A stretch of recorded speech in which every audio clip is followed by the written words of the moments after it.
Olá pessoal, tudo bem com vocês? E aí, como vocês estão? Aqui a gente vai dar início a mais uma aula, né? É uma aula chamada de Sistema Complemento. É uma aula que está voltada para aqueles fatores solúveis que nós temos no plasma e que podem estar contribuindo para a resposta imunológica, certo? Não sei se vocês lembram, mas na aula de imunidade inata, em uma tabela a gente citou os fatores solúveis ou receptores solúveis que podem contribuir para a imunidade inata, né? E dentre eles a gente tinha o sistema complemento, tá? Então, nessa aula a gente vai definir sistema complemento, vamos descrever quais são as proteínas que participam desse sistema e a função que elas exercem, descrever as 3 vias que iniciam a cascata do sistema complemento, via clássica alternativa e via de proteína ligadora de mannose. Veremos também toda a etapa final da via comum e iremos descrever os mecanismos de regulação do sistema complemento. Então, antes de a gente estudar um pouco sobre o sistema complemento, vamos saber um pouco sobre a história da descoberta desse sistema complemento, né? E o cientista que descobriu o sistema complemento foi o Jules Bordet. Ele viveu de 1870 a 1961. E como é que esse cientista descobriu que existia um sistema complemento?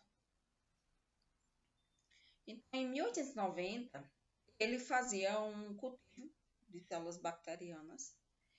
E aí ele fazia uma exposição daquele cultivo de células bacterianas a um soro rico em anticorpos. E esse soro ele estava em uma temperatura de 37 graus Celsius.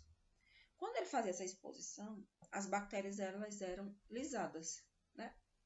E esse mecanismo de lise, hoje a gente entende que ela não dependia exatamente da presença desses anticorpos, mas da presença do sistema complemento.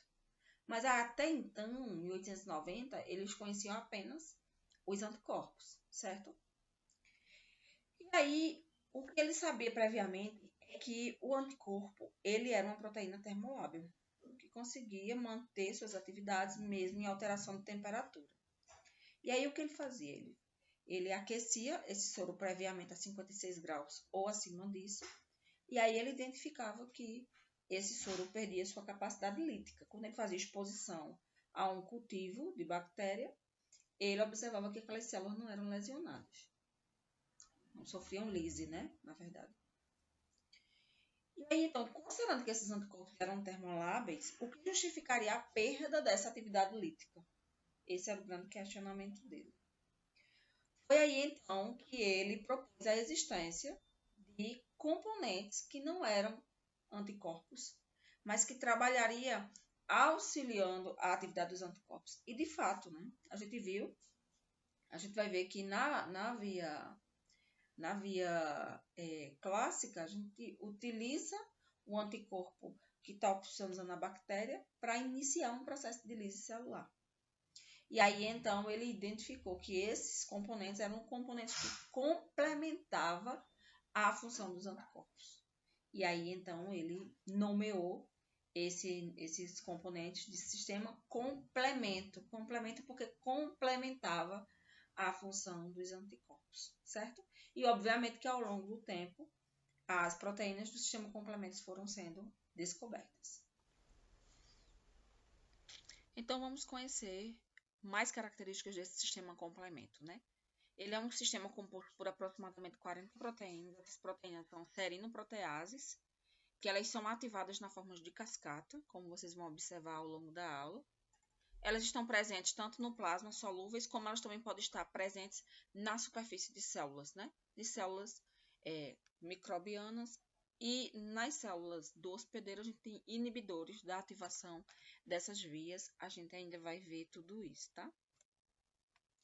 Elas são sintetizadas majoritariamente no fígado, certo? Mas algumas delas também podem ser produzidas em macrófagos, células dendríticas e também em fibroblastos, tá? As proteínas do sistema complemento, elas discriminam com precisão tecidos saudáveis do hospedeiro, restos celulares, células apoptóticas, células neoplásicas e patógenos. Então, é importante a gente pontuar isso, né? De que essas essas proteínas do complemento, elas conseguem diferenciar ou discriminar cada um desses tipos celulares ou restos de células, né? Ou células que estão alteradas, bem como os patógenos. Sua ativação ela resulta numa cascata proteolítica. Então, a proteína 1 ela sofre uma ativação quando ela reconhece um patógeno, uma proteína, um carboidrato de patógeno, ou imunoglobulina.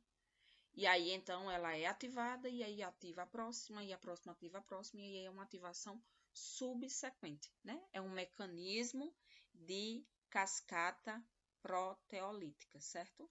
Ela vai sendo ativada sucessivamente.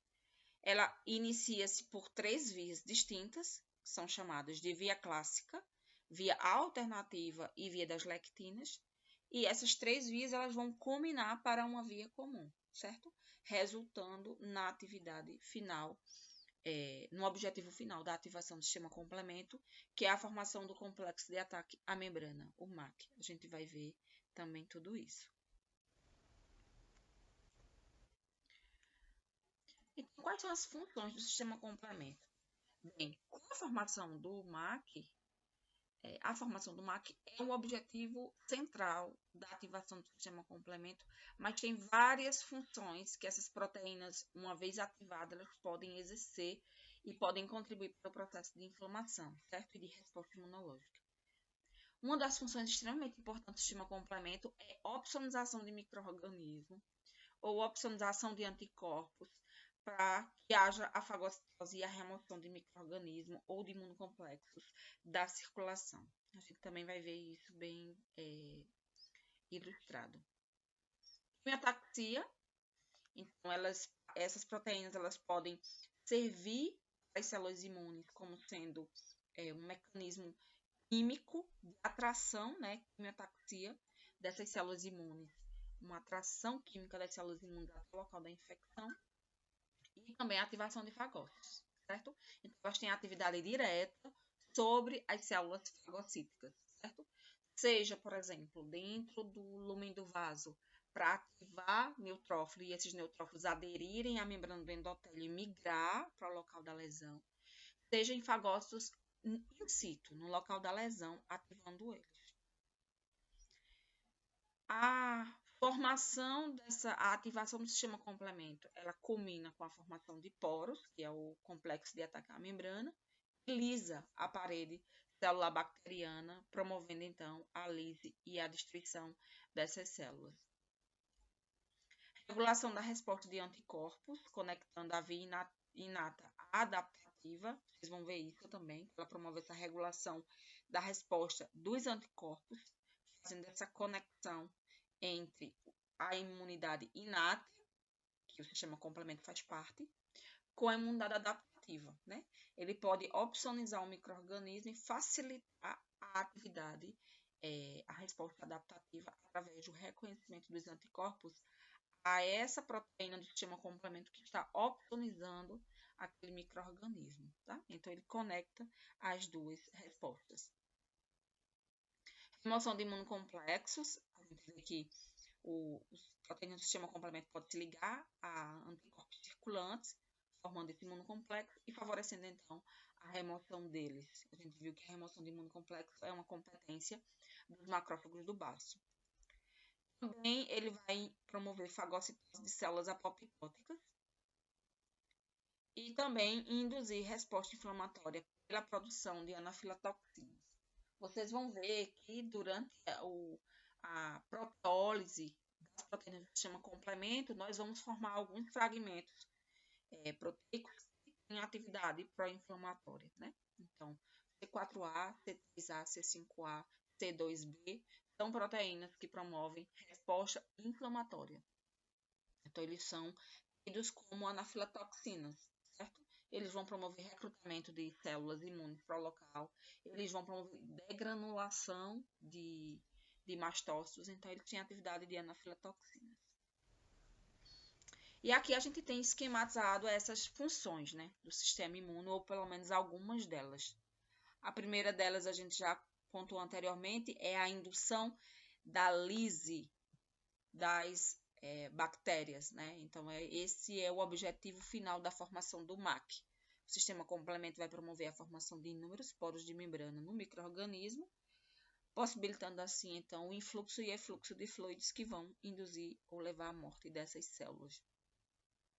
Algumas proteínas também do sistema complemento, elas promovem opsonização, elas reconhecem proteínas e carboidratos de membrana, elas ligam aquela membrana do micro-organismo, e aí, então, os fagócitos conseguem reconhecer com mais afinidade ou com mais avidez aquele micro-organismo em virtude dessa opsonização pelas proteínas do sistema complemento. Pontuei também para vocês que alguns fragmentos dessas proteínas do sistema complemento C3A, C5A, C4A são anafilatoxinas, elas ativam a resposta inflamatória, elas promovem recrutamento e extravasamento de leucócitos para o local da lesão, principalmente neutrófilos e monócitos, né, que são os precursores dos macrófagos tão importantes no cenário de infecção, por exemplo. E também eles promovem degranulação de mastócitos. Elas têm receptores específicos na membrana de mastócitos, e aí então, quando esses pequenos fragmentos se ligam, eles promovem degranulação. Uma outra atividade muito importante também é o clearance de imunocomplexos, né? Formação de anticorpos circulantes, ela deve sofrer aquele processo de contração, né? Ou uma redução na quantidade desses anticorpos circulantes. E aí, então, proteínas do sistema complemento podem marcar essa porção FC da imunoglobulina, facilitando, então, o reconhecimento dos fagócitos e a remoção deles em macrófagos presentes no baço. É importante também a gente observar que as proteínas do sistema complemento, elas têm uma nomenclatura, certo? E é fundamental que a gente entenda previamente essa nomenclatura antes mesmo de iniciar as vias propriamente ditas, né? Primeiro que esses componentes do sistema complemento, eles foram enumerados de acordo com a ordem de descoberta deles, mas não necessariamente com a sequência deles na reação. Vocês vão ver, por exemplo, que tem a via MBL e a via clássica, ela inicia com o primeiro desses componentes seria, então, o C4, tá? Depois do C4, o C2. É a ordem de descoberta daquele componente do sistema complemento, mas não necessariamente é a ordem na sequência que eles vão aparecer nas cascatas de ativação do sistema complemento, certo? Então, a gente observa que essas proteínas são nomeadas de C1, C2, C3, C4, C5, C6, C7, C8, C9. Mas na sequência de reação a gente observa C1, C4, C2, C3, C5, C7, C8, C9. Então existe uma divergência entre a ordem de descoberta do fator do complemento e a ordem da reação. Alguns componentes do sistema complemento eles sofrem clivagem, como eu falei, elas são serinoproteases, elas sofrem atividade proteolítica, né, sendo então clivada e dando origem a fragmentos. Esses fragmentos, eles têm atividade biológica específica, certo? Então, um exemplo aqui, eu coloquei a proteína do sistema complemento, que é o C3, certo? O C3, ele vai sofrer atividade catalítica de outras proteínas importantes, que a gente vai ver ao longo das vias, sendo então clivado, né, dando origem a um fragmento chamado C3b, e o outro fragmento, então, chamado C3A, certo? Então, essas proteínas, elas vão sendo clivadas e elas vão, então, tendo a sua atividade biológica específica, de modo que C3b é um fragmento que está envolvido na inflamação, eu para vocês, ele promove recrutamento neutrófilo, ele promove degranulação de mastócito, enquanto que o C3b, ele opsoniza a membrana do micro-organismo, certo? Ele vai se ligar à membrana do micro-organismo, sendo importante desde para a opsonização e reconhecimento do fagócito, quanto para a indução da cascata do complemento. Vocês vão ver que o C3b é uma proteína muito importante. Ela está presente nas 3 vias de iniciação, né? Via clássica, via alternativa e via das proteínas ligadoras de mannose. Então, vocês vão ver que o tempo todo a gente vai estar falando de C2A, C2B, C3A, C3B, C4A, C4B, certo? até C5, C5A, C5B. C6, C7, C8, C9 não sofrem clivagens, certo? Eles já estão com a estrutura é, constitutivamente ativa e basta apenas indo e sendo complexado a um fragmento que está sendo formado durante o processo de ativação do sistema complemento. Então, aqui eu trouxe uma visão geral das vias iniciadoras e também da via comum. Eu digo via iniciadoras, mas esse não é um termo usualmente adotado, certo? Eu imagino que são as vias que dão início, né, ao sistema complemento. Então, nós temos essas 3 vias, certo? A via clássica, que foi a primeira delas que foi descoberta, é uma via dependente de anticorpos, certo? Ou de pentraxinas, certo? Aquela proteína de amiloide, a proteína C reativa, tá? Também pode dar início à via clássica. Temos uma via alternativa, que é uma via que não utiliza anticorpos, por isso que é chamada de via alternativa, tá? Essa via alternativa, ela também vai reconhecer proteínas, a membrana do micro-organismo, né? E ela inicia pela deposição de C3b. A gente também vai ver. E a terceira via é a via das lectinas, certo? Ou lectina ligadora de mannose, LBD.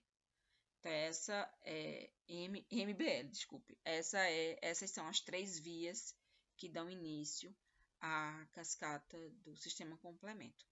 Todas essas vias, elas vão culminar, né, para a formação do C5. Tá vendo? É o objetivo final de ativação dessas 3 vias, certo? O C5 sendo então clivado a C5A e C5B, e aí o C5B vai seguir para a formação do MAC, né, que é esse complexo de ataque à membrana. O C5A a gente já viu, assim como o C3A e o C3B, eles são proteínas pró-inflamatórias, né? C3A e C5A e C4A, tá? C3B, opsonização e fagocitose. Então, a gente vai estudar, a princípio, essas 3 vias iniciais até formar a C5 convertase, que é um complexo enzimático que converte C5 em C5A e C5B. E aí, depois, então, a gente segue para a via comum, que é a via de conversão de C5 e até a formação do MAC, certo? Pronto. Então, vamos dar início à primeira das vias, né? Chamada via clássica. Foi a primeira via que foi descoberta, né? E essa via clássica, ela é uma via cujo início da cascata do sistema complemento acontece pela presença de anticorpos na membrana de micro-organismos, certo? Nós ainda vamos estudar os anticorpos, e os anticorpos eles são divididos em 5 classes: IgG, IgM, IgA, IgD e IgE. Elas divergem do ponto de vista da sequência aminoácidica, né? Obviamente, cada uma é formada a partir de um gene específico, mas também elas divergem entre si com relação à estrutura delas, né? IgG, IgD e IgE, como vocês podem observar, elas são apenas um monômero, né? Monomérica. IgA é dimérica, certo? E IgM é pentamérica. Desses 5 aminoácidos, apenas IgG e IgM participam da ativação da via clássica, né? Então, imagine que isso aqui é a membrana do micro-organismo. E aqui na membrana do micro-organismo a gente tem a presença de antígenos desse micro-organismo, né? A esses antígenos são então ligados os anticorpos da classe IgM ou da classe IgG. Então, a gente diz que esse anticorpo ele opsoniza esse micro-organismo. Lembrando que a produção de anticorpos, ela requer um tempo, né? Então, do estabelecimento da infecção até a produção de anticorpos, a gente tem ali aproximadamente 5, 7 dias, certo? E antes disso, a via clássica não é ativada? É sim. Se vocês lembrarem da aula anterior de imunidade inata, vocês vão ver que lá a gente tem a presença dos receptores solúveis. Dentre eles, a gente tem as pentraxinas. Então, dentre as pentraxinas, a gente viu que tem a proteína C reativa. Então, a proteína C reativa também se liga à superfície do micro-organismo, e isso é de forma muito mais rápida do que a produção de anticorpos. Ela opsoniza a membrana do micro-organismo, e aí, então, a via clássica também pode ser iniciada, certo? Então, o início da via clássica se dá por um complexo proteico chamado complexo C1.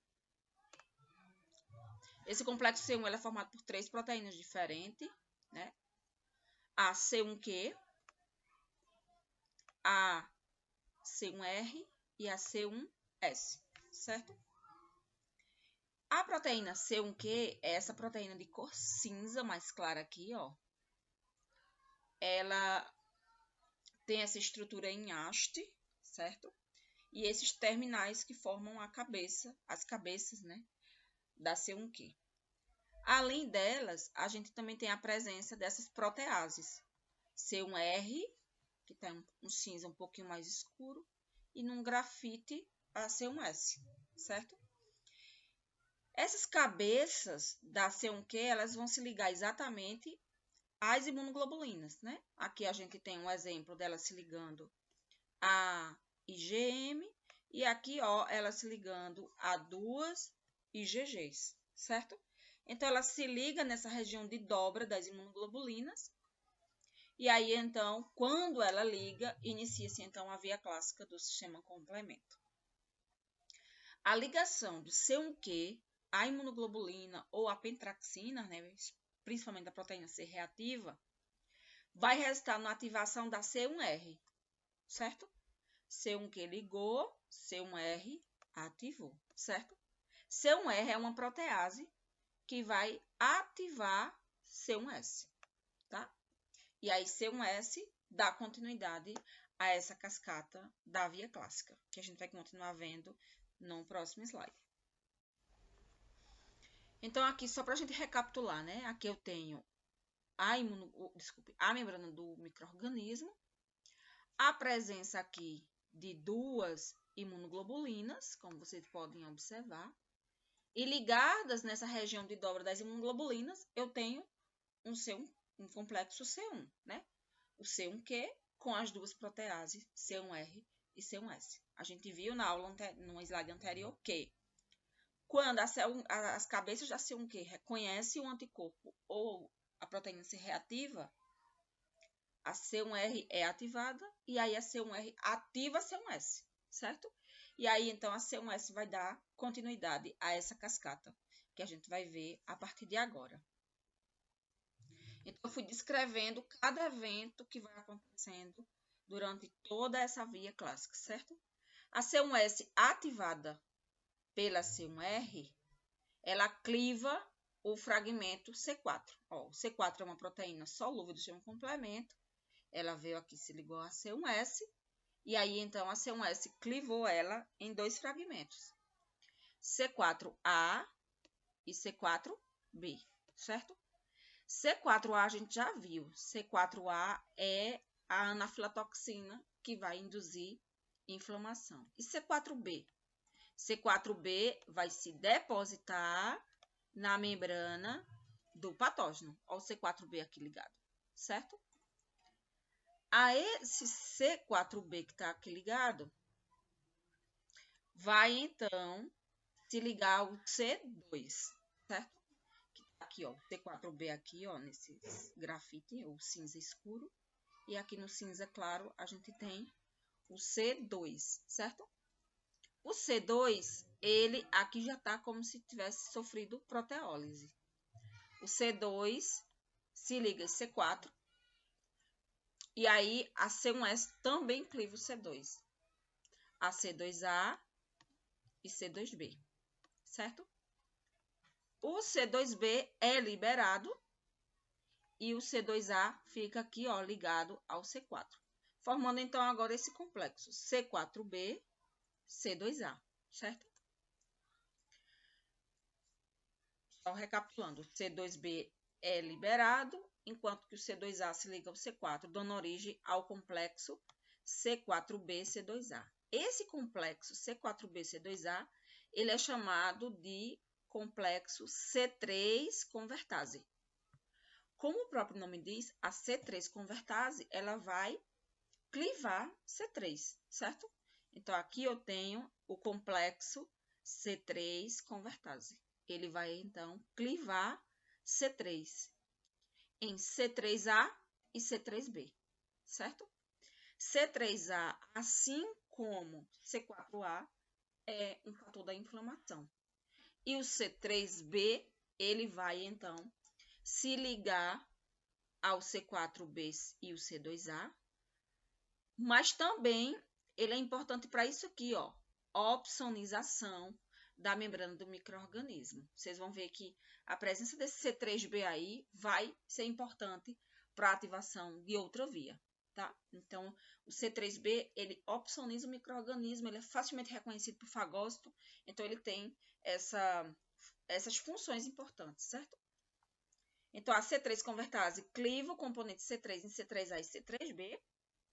C3A é liberado, C3B opsoniza o patógeno e se liga ao C4B-C2A, formando o complexo C4B-C2A-C3B, que é o complexo da C5 convertase.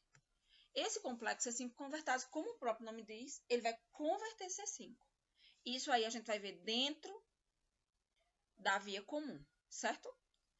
Então, todas as vias, via clássica alternativa e a via ligadora de Mannose, elas têm por função formar a C5 convertase. E aí, então, a C5 convertase vai clivar a C5 e a C5 segue na via comum.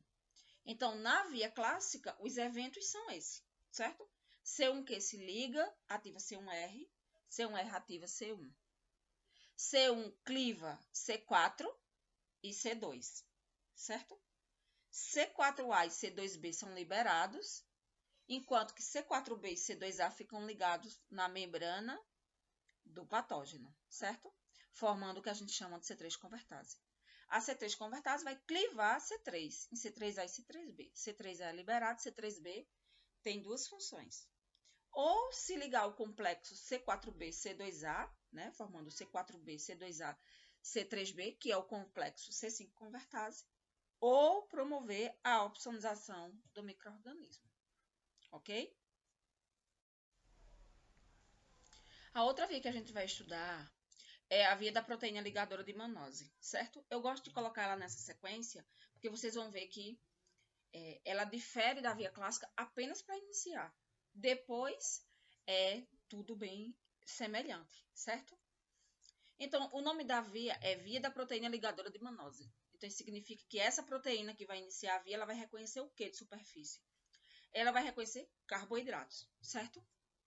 Então, a gente tem esse complexo aqui, que é o complexo MBL, que é um complexo muito semelhante ao que a gente viu para o complexo C1Q, certo? C1, na verdade. Observe que ele também tem essa estrutura em haste, cujas cabeças reconhecem os carboidratos de membrana, certo?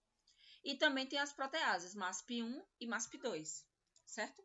São duas proteases que também vão estar ativando C4 e C2, certo? Como a gente viu no exemplo anterior.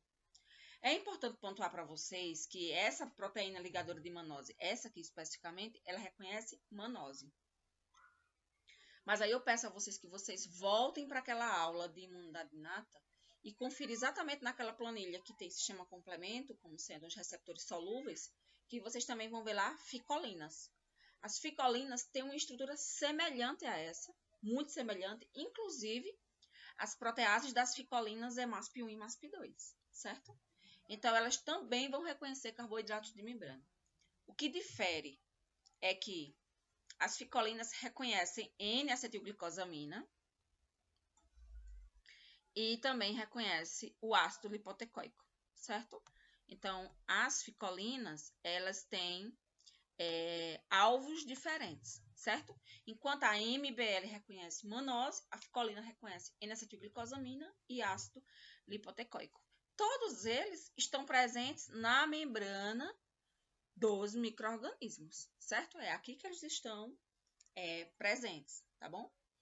Então, tanto a ficolina como a MBL, elas vão iniciar essa via clássica do sistema complemento, Ambas têm a proteína central muito semelhante, esturinhaste, com as cabeças nas terminações que fazem esse reconhecimento. E também tem as proteínas reguladoras, que são as MASP, MASP1, MASP2. As proteases, na verdade, não são nem reguladoras. Então, vamos ver como é que essa proteína atua, certo? Para iniciar essa via ligadora de Mannose. Então, o que acontece? A MBL, que é a lectina ligadora de Mannose, ela se liga ao açúcar que está na membrana do micro-organismo. E aí, então, MASP2 é ativada, certo? MASP2 cliva o componente do sistema complemento C4 em C4A e C4B, certo? Como a gente viu anteriormente, C4A é liberado, C4B se liga na membrana do micro-organismo, ok? Ele vai se ligar na membrana do micro-organismo.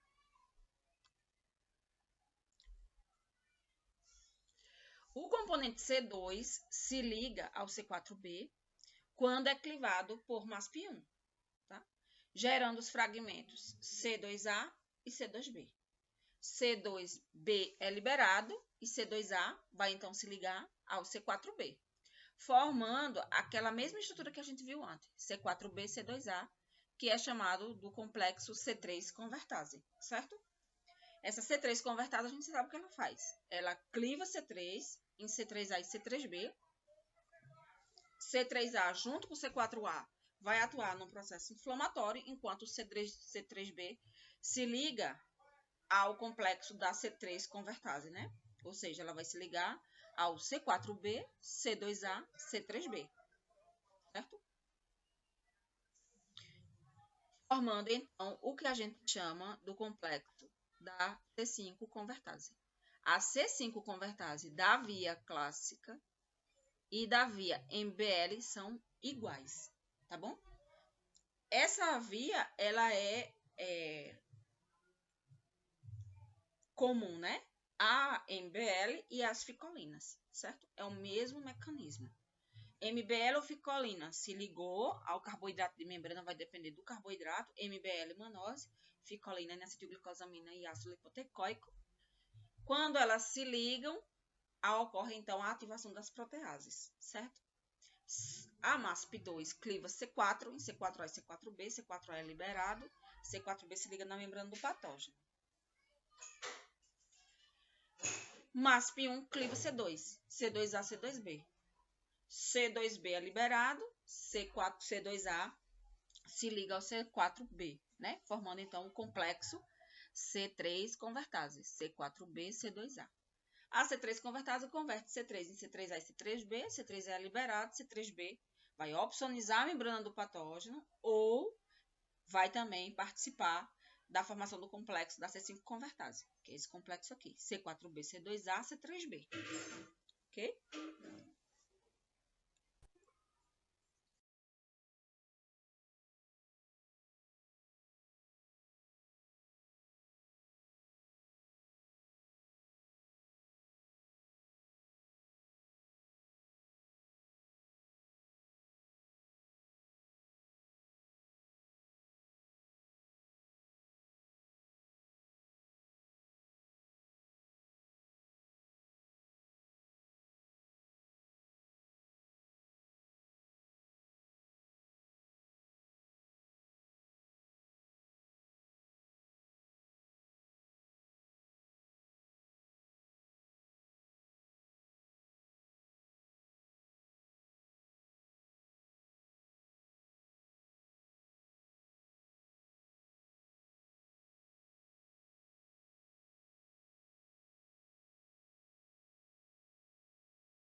E a última via do sistema complemento é essa via aqui, a via alternativa. A via clássica era a via que utilizava anticorpos para promover a destruição do patógeno. Mas eles descobriram que tinha uma via à parte, paralela.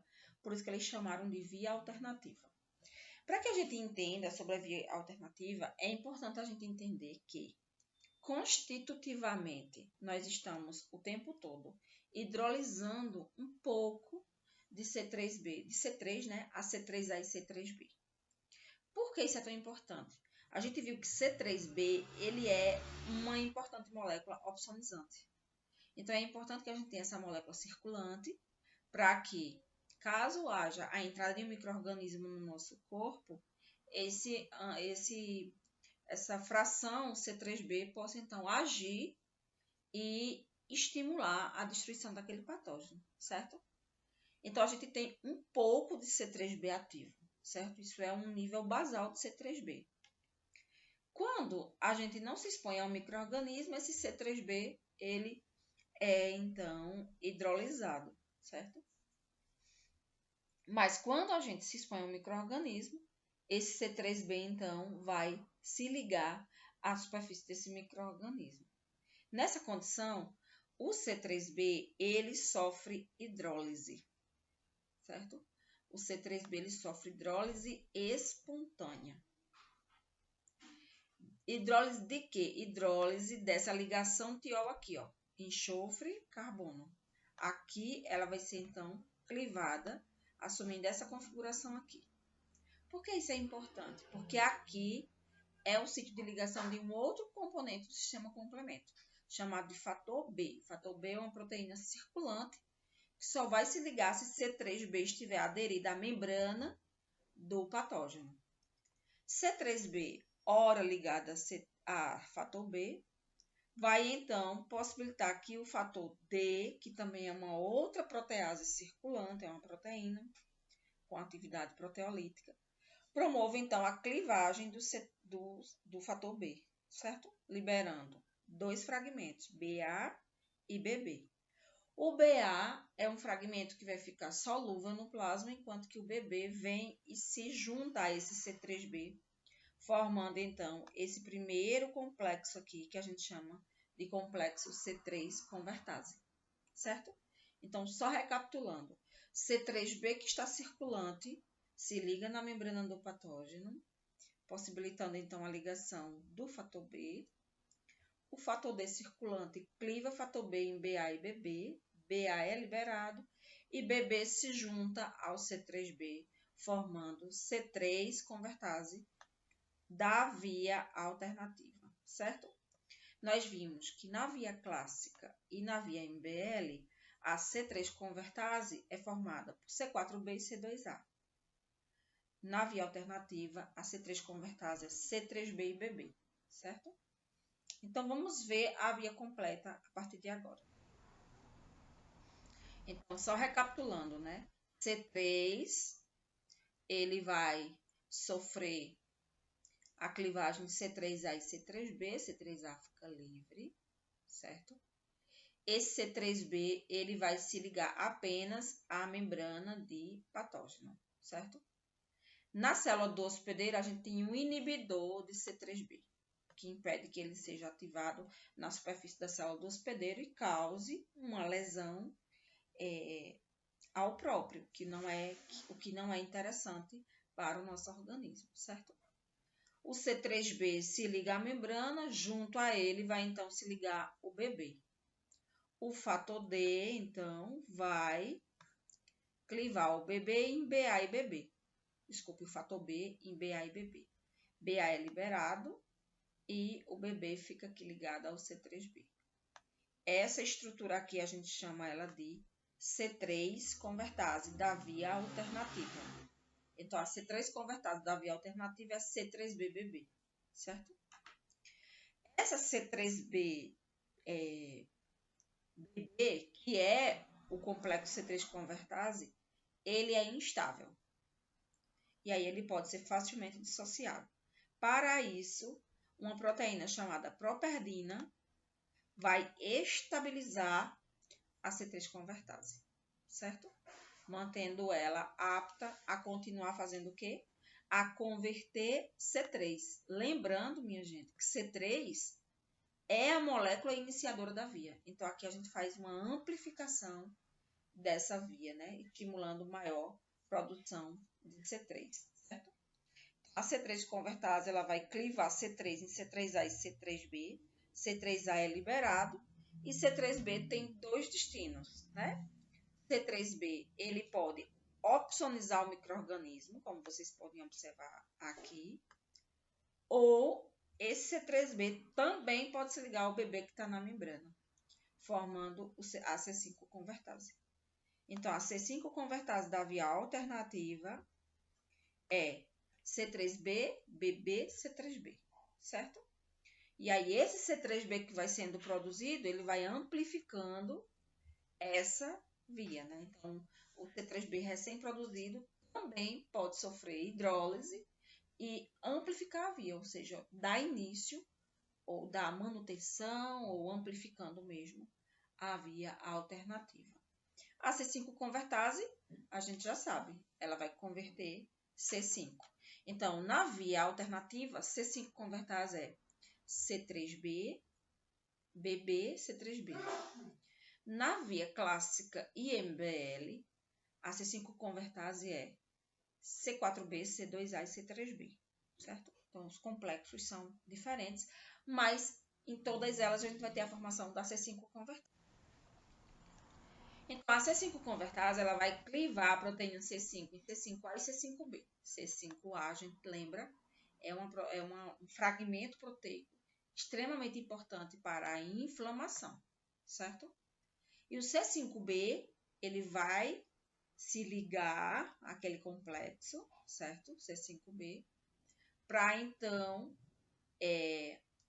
se associar às outras proteínas do sistema complemento. C6, C7, C8. C5B produzido vai então se associar a C5, C6, C7, C8 e C9, que vai então formar o complexo de ataque à membrana, certo? Obviamente que essa associação ela vai acontecendo de forma sequencial. C5B se liga a C6, C6 a C7, C5B, C6, C7 se incorpora a C8, formando o complexo C5B, C6, C7, C8, que aí então acentua a ligação dos fragmentos de C9, certo? O C9 é quem vai formar essa estrutura aqui, ó, em poro na membrana do patógeno. Então, os vários fragmentos de C9, cerca de 12 a 18, se polimerizam e formam um poro na membrana do patógeno, conhecido como MAC, complexo de ataque à membrana, possibilitando então o influxo de água do meio extracelular para dentro do patógeno, tornando essa célula túrgida, né?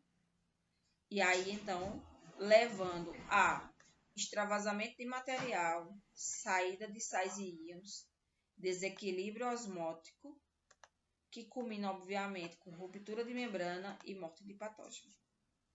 Então, esse complexo, ele vai sendo montado, né? C5B, C6, C7, C8, e a ele se ligam várias unidades de C9, formando então esse poro de membrana, certo?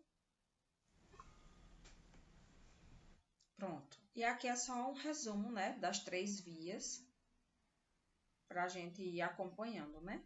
Ó, aqui é a via clássica. A gente lembra que a via clássica, ela se inicia pela ligação do C1q a essa região de dobra das imunoglobulinas, né?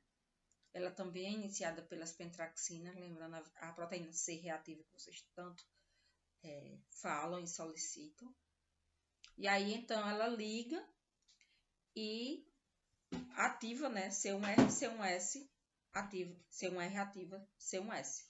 E aí, C1S cliva C4 e C2, né? Formando, então, o complexo da C3 convertase C4b, C2a. Esse complexo da C3 convertase é comum à via das lectinas. O que difere aqui é basicamente a atividade das MASP, né?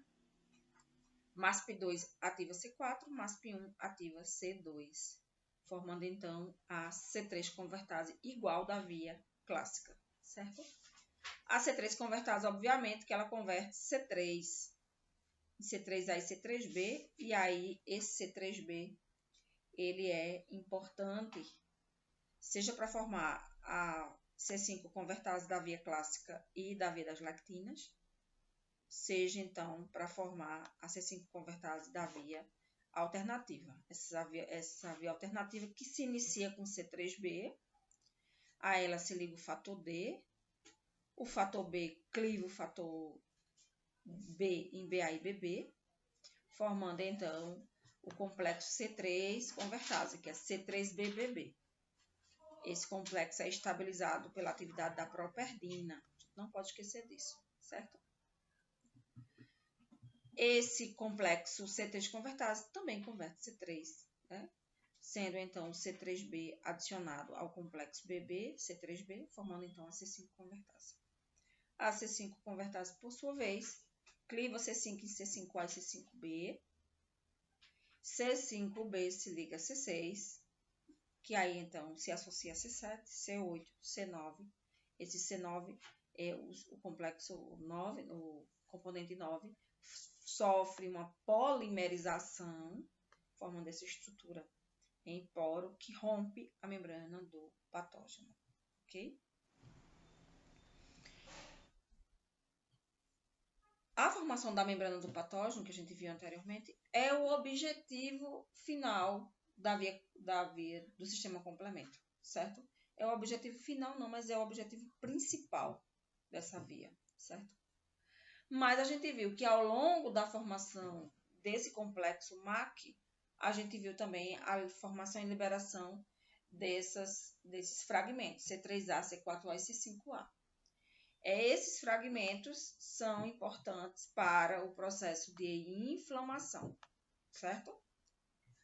Eles são moléculas importantes, certo? Primeiro, porque eles têm receptores em células endoteliais, eles têm receptores em mastócitos, eles têm receptores em fagócitos. Com isso, o que eles conseguem fazer? Quando ele se liga à célula endotelial, ele promove aumento de permeabilidade, certo? Do vaso, o que facilita, então, o extravasamento de fluidos, o extravasamento de moléculas de imunoglobulinas e também componentes do sistema complemento, certo? Quando ele se liga à membrana do endotélio, além de ele promover o aumento da permeabilidade, ele também estimula a expressão endotelial de selectinas, tá certo? Especialmente selectina P. Essa selectina ela contribui para a migração de células imunes para o local da lesão. Aquele processo que a gente viu na aula de imunidade inata, né? A diapedese. Então, ele vai possibilitar, então, que macrófagos, neutrófilos, linfócitos saiam do lumen do vaso e migre para o local da lesão, como vocês podem observar aqui, certo? Ele faz isso porque ele induz a expressão de P-selectina, mas também porque ele tem receptor na membrana do neutrófilo, que possibilita a expressão de glicoproteína no neutrófilo, que garante uma ligação forte desse neutrófilo com a membrana do endotélio, favorecendo, então, a diapedese. E uma outra função extremamente importante dessas anafilatoxinas é que elas promovem degranulação de mastócitos, certo? Então, elas podem, sim, desenvolver esses efeitos anafiláticos, né? Por isso que a gente fica chamando ela de anafilatoxinas. Mas elas são fatores pró-inflamatórios que podem desencadear uma inflamação mais contida, mas elas também promovem degranulação de mastócitos, que leva a um efeito muito mais emergente da resposta inflamatória, com todos os malefícios e benefícios associados, né? As anafilatoxinas, elas têm um efeito que demanda uma atenção é importante. E para finalizar esse conteúdo, a gente vai então pontuar a regulação do sistema complemento. Ora, esse sistema está disponível nos nossos fluidos corporais, né? Então, a gente precisa ter mecanismos de controle que evite que esse sistema seja ligado ou disparado na ausência de micro-organismos, né? De modo que culminaria com a lesão tecidual indesejada. Além disso, na presença de um micro-organismo, esse sistema complemento ele foi ativado, ele precisa ter uma ação limitada de tempo e de intensidade. Então, esses fatores eles precisam ser inibidos ou clivados ou degradados, impedindo então que eles tenham um efeito maior ou que eles possam causar lesão tecidual, certo? Então, é de suma importância biológica que o sistema complemento seja amplamente regulado, certo? E quem regula o sistema complemento? Quem regula o sistema complemento são proteínas solúveis ou de membrana de hospedeiro que pertencem ao grupo dos reguladores da atividade do complemento. Essas proteínas a gente vai ver elas a partir de agora, certo? Então aqui a gente vai discutir um pouco sobre as proteínas solúveis que regulam a atividade do sistema imune, né? Então, como eu pontuei aqui, essas proteínas, elas são proteínas solúveis, elas estão no nosso plasma, certo?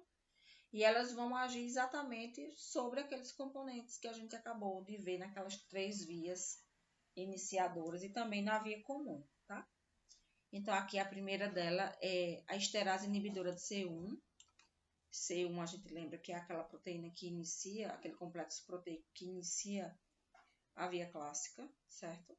E essa esterase, ela faz ligações covalentes com C1R e C1S e ela inativa ele, né? Impedindo então a conversão, a ativação de C1R, que ativa C1S, e C1S que ativa C4 e C2, impedindo então o início da via clássica do sistema complemento, certo? Temos essa proteína de associação a C4, né, que a sigla é C4BP, proteína de ligação, né, a C4. Obviamente que o alvo dela é o C4B, tá? E ela liga-se ao C4B e ela inibe ele competitivamente, a ligação dele com o C2A. A gente lembra que o C3, a C3 convertase da via clássica e da via da MBL é C4B 2A. Então, essa proteína, a proteína de associação ou de ligação a C4, ela vai impedir que haja a ligação entre esses dois fatores, C4B com C2A, formando então a C3 convertase, certo? Ela vai inibir a formação dessa C3 convertase aqui na via clássica. Temos o fator H, que interage com C3B e ele acelera a dissociação de C3 convertase da via alternativa. Então, ele faz isso por promover uma dissociação do BB. A gente lembra que a C3 convertase da via alternativa é C3B, BB. E aí, esse fator H, ele vai, então, promover a dissociação do BB, né? Comprometendo, então, assim, a formação da C3 convertase da via alternativa. Temos o fator I, que ele atua sobre C4B e C3B. Então, ele cliva C4B e C3B, tendo C4BP, que é essa proteína aqui, ó, mais fator H, mais CRI, desculpe, e PCM, que é uma proteína que a gente vai falar logo em seguida, como cofatores da ação desse fator I, certo? Nós temos um inativador de C3 e C4, ele inativa C3, C4 e C5A, clivando uma arginina C-terminal, impedindo então que esses componentes tem aquela atividade pró-inflamatória que a gente já viu, certo? Temos a proteína S, ou a vitronectina, que ela se liga ao complexo C5b, C6, C7, no sítio de ligação à membrana, prevenindo, então, a inserção dos outros componentes que promovam a formação do complexo de ataque à membrana, certo? Temos a SP4040, que também atua na via comum, né, impedindo a formação do complexo de ataque à membrana. Temos a properdina, que ela estabiliza a C3 convertase da via alternativa, C3BB. Então, essas são proteínas que estão no plasma, solúveis, que podem agir em todos esses alvos, certo? Mas na membrana celular do hospedeiro, a gente também tem proteínas que participam desse processo, impedindo, então, que o sistema complemento seja ativado e culmine com a formação do MAC na membrana da célula do hospedeiro, causando uma lesão celular indesejada, certo? Então, o primeiro deles é o receptor de complemento tipo 1, ele interage com C3b, C4b e C3b inativado, certo? Ele acelera a dissociação de C3 e de C5, convertase da via clássica e da via alternativa. E ele também atua como um cofator do fator I na clivagem do C3b e C4b. Além de promover a eliminação de imunocomplexo em circulação. Temos a PCM, que ela é cofator do fator I, certo? Ela atua sobre C3b e C4b. Ela atua como cofator do fator I, como eu já falei, e promove clivagem de C3b e C4b. Temos o fator acelerador de dissociação, que é o DAF. Ele atua sobre C4-2A, C3BB, que são as nossas convertases, né? Convertases da via clássica da MBL e da via alternativa. Então, ele acelera a dissociação de C3 convertases. E também ele previne a associação de C3b com fator B e de C4 com fator C2, né? Impedindo a formação das C3 convertases. Temos um fator de restrição homólogo. Ele se liga, interage com C8 e C9, certo? Ele interfere na ligação de C8 e C9, prevenindo a formação, então, do complexo de ataque à membrana, certo? O complexo de Lise à membrana, como está aí a sigla. Temos o inibidor de membrana de Lise reativa, que ele interage com C7, C8 e também com o complexo C5B6. Ele é chamado de protectina ou CD55. Ele bloqueia a ligação do C7 e do C8 a o complexo C5B, C6, né? C5B, C6, C7, C8, ele impede a ligação do C7 e o C8 a esse complexo C5B, C6, certo? Então, são esses os alvos, né, que a gente tem. A gente viu que tem.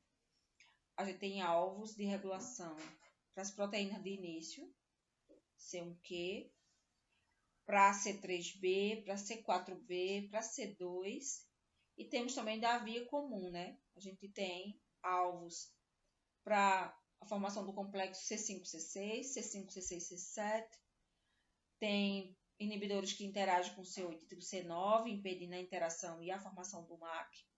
Então, são os principais alvos de regulação. Essa regulação ela é muito importante, porque ela impede que essa via tão importante e tão poderosa, né, que induz lise de membrana, rompimento de membrana, seja ativada de forma desnecessária, tá bom? E para finalizar de verdade, eu elenquei aqui, eu listei apenas algumas doenças associadas com deficiência do sistema complemento. Gente, todas essas doenças aqui, vocês vão ter a oportunidade de estudar elas, certo? ao longo da formação de vocês, o que não seria objeto de estudo para esse momento agora, certo? Mas o que a gente pode ir adiantando é que a deficiência de algumas proteínas que vocês acabaram de ver, né?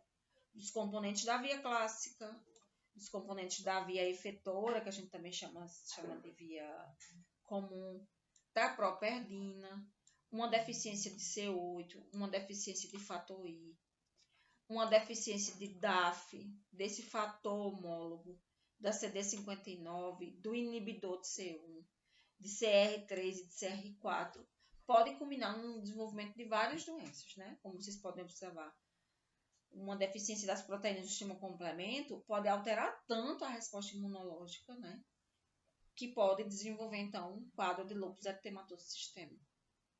A falta de componentes da via efetora, infecção meningocócica, properdina, infecção meningocócica, deficiência de C8, atividade hemolítica diminuída ou ausente. Fator I, aumento de suscetibilidade a infecções bacterianas do trato respiratório inferior, otite, meningite, septicemia, dentre outras doenças que vocês estão vendo aí. É importante que, quando vocês estiverem estudando essas doenças, em alguma oportunidade, em outras disciplinas, vocês lembrem desses elementos, dos componentes da via do sistema complemento. Isso aqui é uma base que vai direcionar vocês para um entendimento muito maior, certo? Então, não é incomum, por exemplo, ser feito solicitações de dosagem de C3B, por exemplo, né? Os componentes do sistema complemento são amplamente dosados dentro dos laboratórios no intuito de fornecer. Por que é que uma criança tem 12 infecções de trato respiratório inferior em, sei lá, em um ano, né? Ou em 2 anos? O que está acontecendo? Então, quando há uma disfunção do sistema imunológico, é muito comum que os profissionais que estejam atentos façam a solicitação para tentar identificar qual é o fator que pode estar associado, qual é o fator do sistema complemento que pode estar associado com essa condição, tá bom? Então, do sistema complemento era isso que eu tinha para trazer para vocês. Eu espero que vocês tenham compreendido. Façam a leitura, né? Referências que eu proponho para vocês. Aqui a gente tem um livro de base, né? O ABAS, e um livro com aplicações médicas que podem ter exemplos que contribuam com a aprendizagem de vocês, tá bom? Então era isso e até a próxima.